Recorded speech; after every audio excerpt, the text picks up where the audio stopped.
antarhama man ghadabaka wa antu'tiya man mana'aka. Yang salah satu sikap akhlak dalam interaksi antar sesama.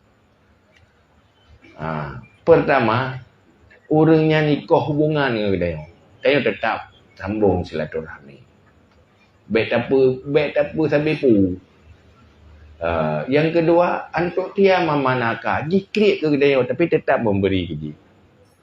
Wa antarhama man ghadabaka, benci ke dia, kita tetap menyayangi mereka. Kita lakukan karena Allah, bukan karena haji.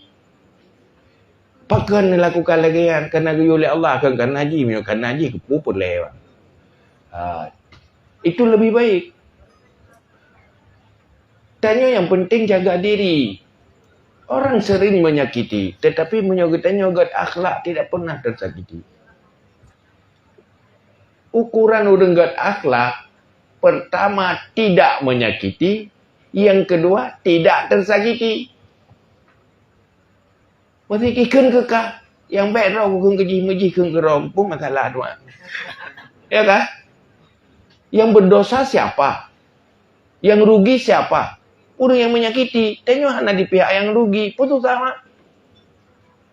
Mesti taken ke katanya dengki, katanya teman Allah. Semoga lu baik gaji ya Allah. Merasa beruntung karena tengok hana lagi gaji. Jadi nak pernah sesali roh tu. Man menyobrok ni tengok gak aju.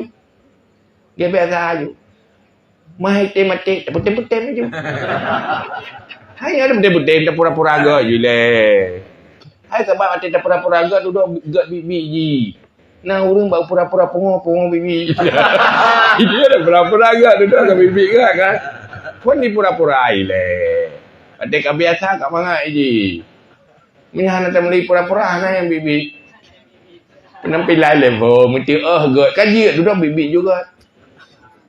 Nah, yang banyak haji. Kayaknya baik pernah tersakiti. Karena orang yang gak akhlak tidak mampu disakiti oleh dunia. Ada lagi ya dia tak enjoy mendak. Ikinya ikilah atai gebui. Gebui kita saya rokok gebui. Karena orang kedanya tetap gero tu. Ikan je perang kapur tetap gero. Itanya hitam ikan putih hitam ni. Tetap gero dia kan.